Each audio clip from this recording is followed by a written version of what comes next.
weak oil prices and reduced oil production, we delivered on our commitment to make public investments to spur economic growth, job creation, and broad-based prosperity.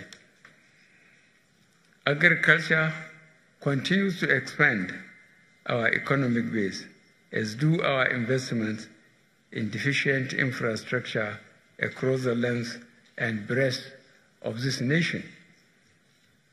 We implemented a responsible and transparent fiscal plan for the challenging economic times that saw us doing more even with lesser oil revenues. Grand-scale corruption perpetrated at the highest level of government is now a thing of the past. Just as a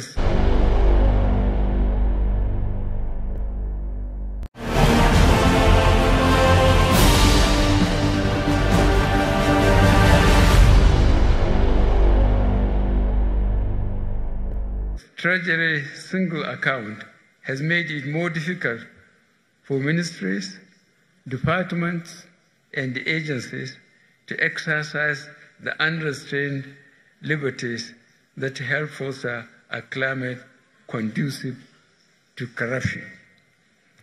The nation's wealth is now being invested in capital projects to expand infrastructure and connect people, goods, and opportunities by rail, road, and air.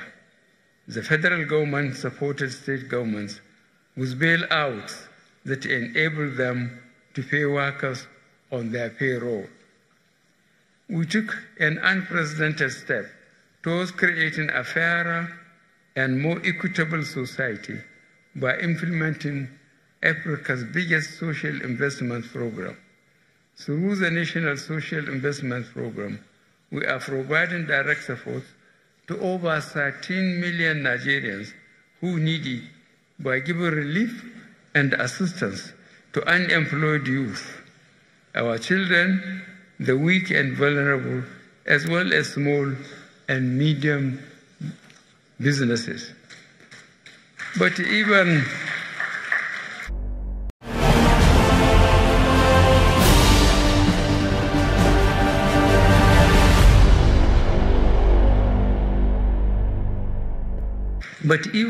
as we lay the foundation for a stable and prosperous nation, we acknowledge there is still much to do. The next level of effort focuses on job creation across various sectors, from an enlargement of the N-Power program to investing in technology and creative sector, jobs to agriculture, and revolutionizing access to credit for entrepreneurs and artisans. There is scope for over 15 million new jobs. The march away from a mono economy must continue with our industrialization plan coming to fore. With specific plans underway to exploit the comparative advantage of the geopolitical zones and different states by developing 6 industrial parks and 109 substantial production and processing centers across each senatorial district, our incremental move away from oil dependence is assured. In addition, our development of the special economic zones will quickly concretize our Made in Nigeria for Export plan. To sustain food production and value addition, our mechanization policy for agriculture will make tractors and processors easily accessible and available for farmers across Nigeria. We will continue a wide-scale training policy, prioritizing technology to reach the demography of young people within the productive sector on a massive scale, even as we create jobs and growth within our economy. We believe that our people who are still in poverty have a different way out and up through our expanded National Social Investment Program.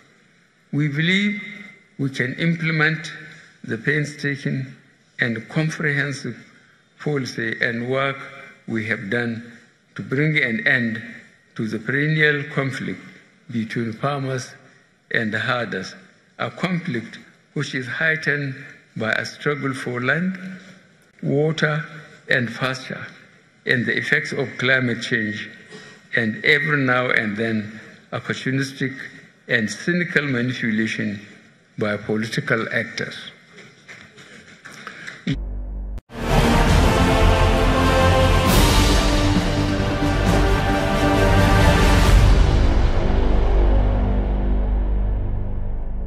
We are implementing a blend of measures that ensure that justice, order, modernization, and the new economic paradigms emerge. Perhaps our biggest ambition yet is the overhaul of our education sector. Every child counts, and simply whatever it takes to prepare our teachers, curriculum, and classrooms to attain the right educational goals that grow our country will be done. We will remodel 10,000 schools every year and retain our teachers to impart science, technology, engineering, art, and mathematics using coding, animation, robotics, and re-imprint our curriculum. Excuse me.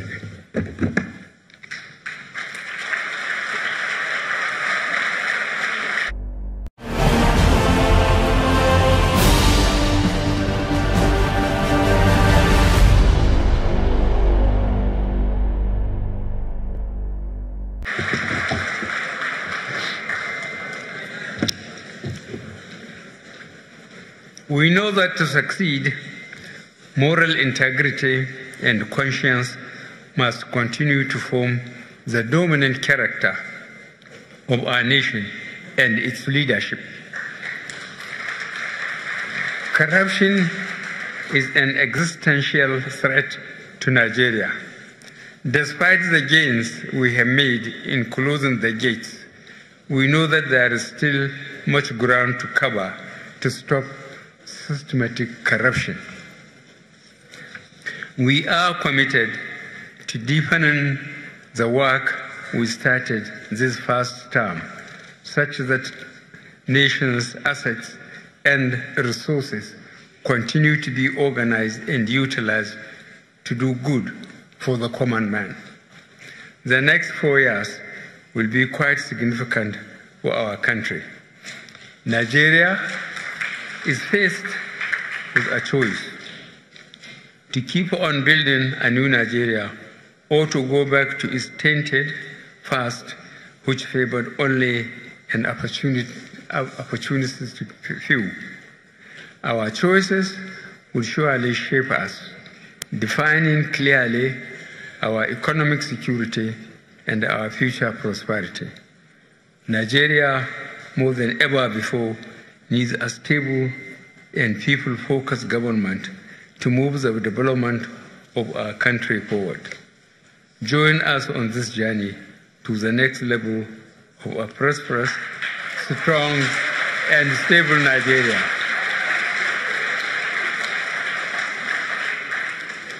The achievements and projections I have enumerated above are just a summary of what we have done and what we intend to do in our next term. If Nigerians graciously give us a second term mandate.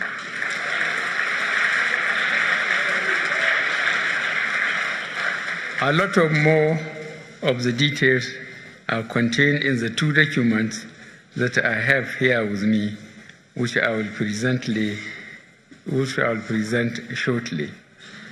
I am not unmindful of the fact that today is the day that presidential and National Assembly campaigns kick off.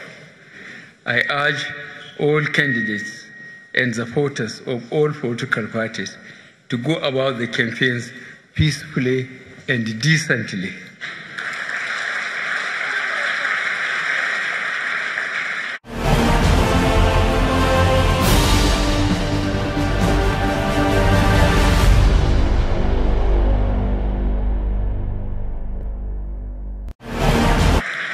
As I always say, we have no other country but Nigeria.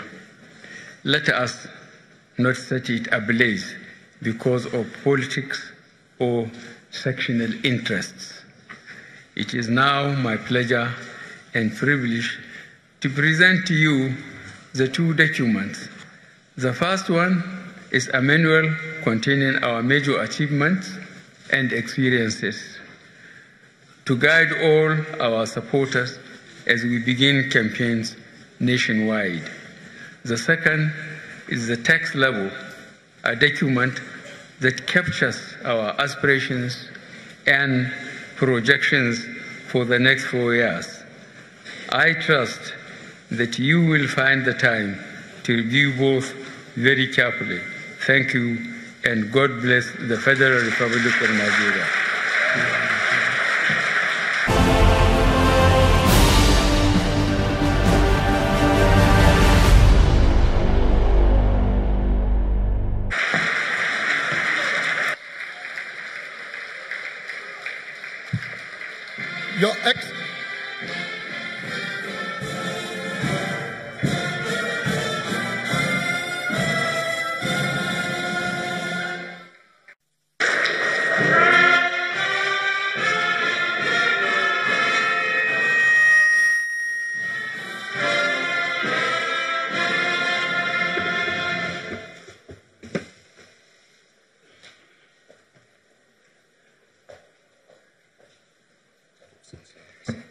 Please sit down. Thank you.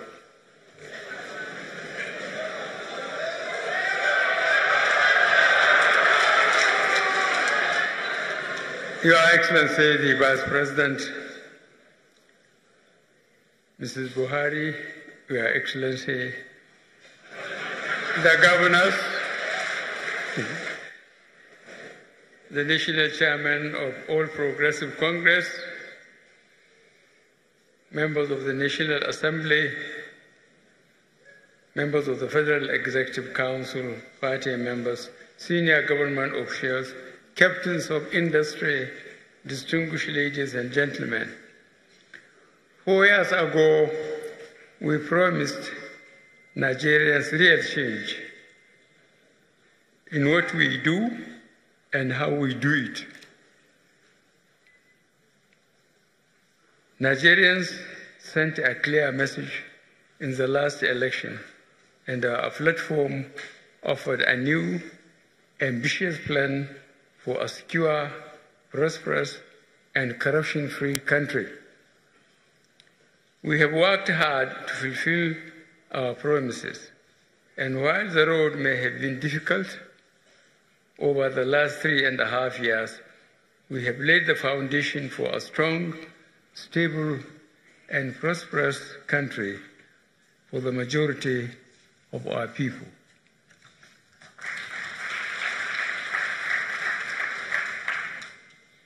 Foundational work is not often visible, neither is it glamorous, but it is vital to achieving the kind of country we desire. Judging by the depths of decay, deterioration, and despair that Nigeria has sunk into, we are certain that these past few years have put us in good stead to press on the next level of building an even stronger nation for our people.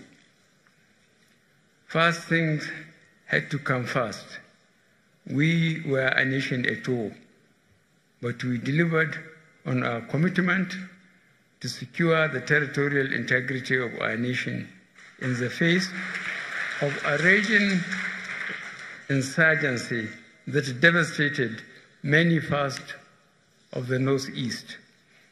We liberated 17 local government areas from the grip of insurgency. Brokering and sustaining peace in the Niger Delta has also been crucial to stabilizing the polity. Despite the difficult circumstances presented by weak oil prices and reduced oil production, we delivered on our commitment to make public investments to spur economic growth, job creation, and broad-based prosperity. Agriculture continues to expand our economic base, as do our investments in deficient infrastructure across the length and breadth of this nation. We implemented a responsible and transparent fiscal plan for the challenging economic times that saw us doing more even with lesser oil revenues. Grand-scale corruption perpetrated at the highest level of government is now a thing of the past. Just as the Treasury single account has made it more difficult for ministries, departments, and agencies to exercise the unrestrained liberties that help foster a climate conducive to corruption. The nation's wealth is now